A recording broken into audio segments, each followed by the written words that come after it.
This is Nick Thompson in Louisville, Kentucky, a bankruptcy and foreclosure lawyer. What's a 341 hearing and what are the questions they ask you in a bankruptcy hearing?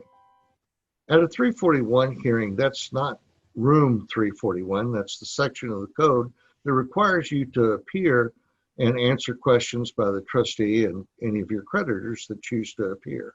It's relatively rare for any of the creditors to appear.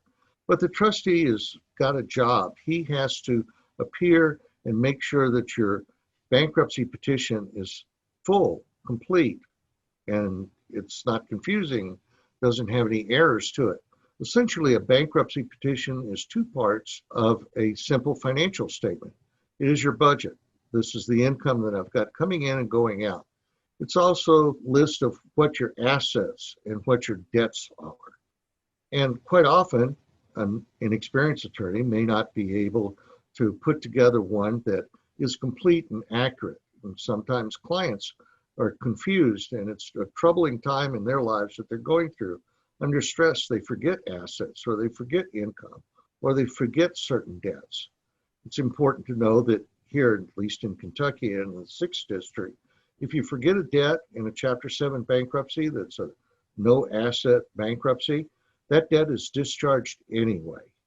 We understand that their debtor is sitting down, they're under stress, they're going to make some minor mistakes, and we're not going to hold that completely against them.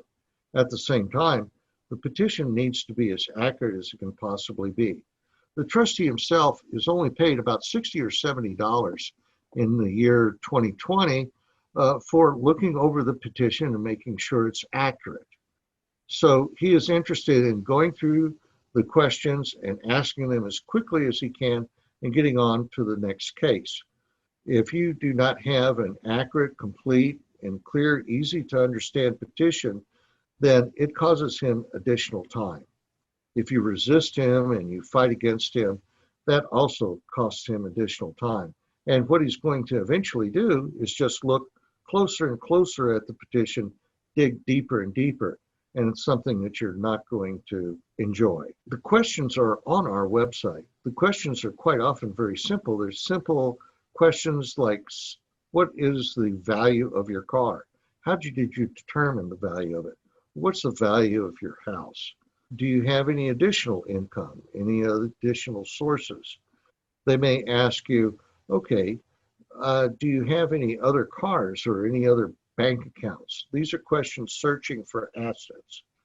Although the trustee is only paid about $60 or $70 for looking through that petition that you have filed, he's also paid up to 25% of anything that he can attach. He essentially has all the powers of someone who's gotten a judgment against you and can now sell non-exempt property. Exempt property is that property that you're allowed to keep and start life over again. But the non-exempt property, if you happen to own the Taj Mahal, would be sold by the trustee so that he can fund and pay the excess property over to your creditors. Naturally, you have sat down with your bankruptcy lawyer, and in the long process of an hour or two of preparing your bankruptcy attorney has made sure that there aren't any additional assets and that you don't have these problems. If you do have assets, they're covered by all of your exemptions. And if you've been truthful and complete with your bankruptcy attorney, these aren't going to be surprises.